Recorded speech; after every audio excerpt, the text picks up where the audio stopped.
பொதுச் செயலாளர் ஓடிவிட்டார், நிர்மல்குமார் ஓடிவிட்டார். யாரு ஓடுனது? உங்க அப்பா கைது செய்யும் பொழுது நீங்க ஓடுனீங்களே, அப்படியா ஓடுனாங்க? கலைஞர் கைது செய்யப்படும் பொழுது யார் ஓடினார்? திமுக வரலாறு தெரியுமா? 80 ஆண்டுகால பொது வாழ்க்கை, 50 ஆண்டுகாலம் திமுகவின் தலைவர், சந்தித்த 13 சட்டமன்ற தேர்தல்களிலும் ஒருமுறை கூட தோல்வியை சந்திக்காதவர் என வரலாற்று சாதனைக்கு சொந்தக்காரர் கலைஞர் கருணாநிதி.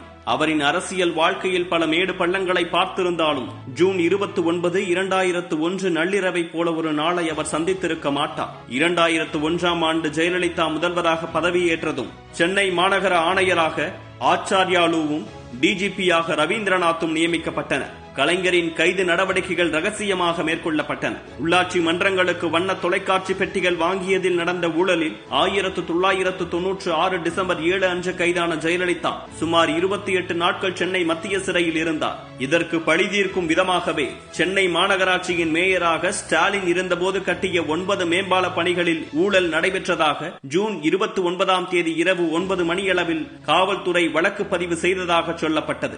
ஜெயலலிதா உத்தரவுப்படி ஸ்டாலின், கலைஞர், உள்ளாட்சித்துறை அமைச்சர் கோசி மணி, போக்குவரத்து துறை அமைச்சர் பொன்முடி, தலைமைச் செயலாளர் நம்பியார் மற்றும் மேம்பால விவகாரத்தில் ஆலோசகராக இருந்த NS சீனிவாசன் என மொத்தம் 14 பேர் மீது வழக்கு பதிவு செய்யப்பட்டு கைது நடவடிக்கை மேற்கொள்ள உத்தரவிட்டார் ஜெயலலிதா.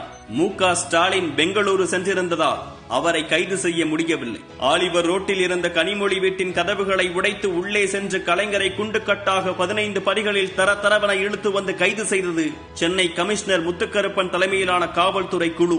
சம்பவத்தை அறிந்து அங்கு வந்த முரசொலிமாறனை காவல்துறையினர் தாக்கவே அவருடன் வந்திருந்த சன் தொலைக்காட்சி இதனை பதிவு செய்தது. ஐயோ, கொலை பண்ண பாக்குறாங்க என கலைஞரின் குரல் ஒலித்த கைது காட்சிகள் தொலைக்காட்சியில் ஒளிபரப்பப்படவே போராட்ட களமானது தமிழ்நாடு. சென்னை மட்டுமின்றி மதுரை, கோவை, தூத்துக்குடி, சேலம் என அனைத்து நகரங்களிலும் கடைகள் அடைக்கப்பட்டன. திமுகவினரின் போராட்டங்களால் சாலைகள் வெறிச்சோடின. தமிழ்நாடு முழுவதும் ஆயிரக்கணக்கான திமுகவினர் தொடர்ந்து கைது செய்யப்பட்டு சிறையில் அடைக்கப்பட்டனர். காவல்துறையின் அத்துமீறலை தட்டி கேட்ட TR பாலுவும் முரசொலி மாறனும் இதில் அடக்கம். கைதுக்கான காரணத்தை கலைஞரிடம் சொல்லவே பாலம் கட்டியது ஸ்டாலின் தானே, எங்கிட்ட எதுக்கு வந்தீங்க என அசராமல் அவரது வாணியில் அப்போதே அடித்தார் கலைஞர். கைது செய்யப்பட்ட கலைஞரை ஓமந்தூரார் தோட்டத்தில் இருந்த CBCID அலுவலகம், வேப்பேரி காவல் நிலையம் என மாறி மாறி அலைக்கழித்தது காவல்துறை. பின்னர் கீழ்ப்பாக்கம் மேஜிஸ்திரேட் முன்பாக கலைஞரை ஆஜர்படுத்திய போலீசார் ஜூலை 10ஆம் தேதி வரை சிறையில் அடைப்பதற்கான உத்தரவை பெற்று மத்திய சிறைக்கு அழைத்துச் சென்றனர். காவல்துறையினரின் அராஜகத்தை எதிர்த்து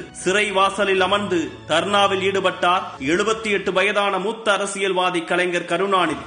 இந்த சம்பவங்களை எல்லாம் அறிந்த மு.க. ஸ்டாலின் நேரடியாக சென்னைக்கு திரும்பி மேஜிஸ்திரேட் முன்பாக ஆஜராகி சிறைக்கு சென்றார். கலைஞரின் கைது தேசிய அளவில் அனலை கிளப்பியது. மத்திய உள்துறை செயலாளர் தமிழ்நாட்டுக்கு வந்தார். ஊழல் வழக்கில் ஒருவர் மீது குற்றஞ்சாட்டப்பட்டால் அவர் மீது குற்றப்பத்திரிகை தாக்கல் செய்யப்பட்டு அதற்கு முன் அவர் ஜாமீன் மனுவை உயர்நீதிமன்றம் நிராகரித்திருந்தால் மட்டுமே கைது நடவடிக்கை எடுக்க முடியும். அப்படி இருக்கும்போது இதில் எந்தவிதமான நடைமுறைகளையுமே பின்பற்றாமல் உடனடியாக கைது செய்யப்பட்டது ஏன் என கேள்வி எழுப்பினார் சட்டத்துறை அமைச்சர் அருண்ஜேட்லி. கலைஞரின் கைது நடவடிக்கை தனிப்பட்ட காரணங்களுக்காக நடத்தப்பட்டது என கண்டனம் தெரிவித்தார் அப்போதைய பிரதமர் வாஜ்பாய். அன்று அதிமுகவின் கூட்டணி கட்சிகளான காங்கிரஸ், தமிழ் மாநில காங்கிரஸ், பாமக ஆகிய கட்சிகள் ஜெயலலிதா அரசின் இந்த செயலுக்கு கடும் எதிர்ப்பு தெரிவித்த நிலையில் நேரடியாகவே சிறைக்கு சென்று கலைஞரை சந்தித்தார் ராமதாஸ்.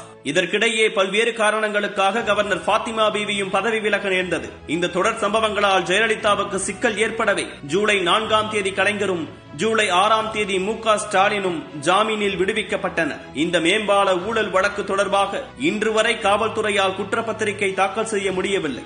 அதிமுக அதற்கு பிறகாக ஆட்சி அமைத்தும் கூட எந்த முன்னேற்றமும் அந்த வழக்கில் இல்லை. அந்த சம்பவத்தின் போது நிருபர்கள் கேள்வி எழுப்பிய போது பதில் சொல்ல முடியாமல் தழுதழுத்த கலைஞர் நிருபரின் நோட்டில் எழுதி கொடுத்து விட்டு சென்றதுதான் அறம் வெல்லும் என்பது.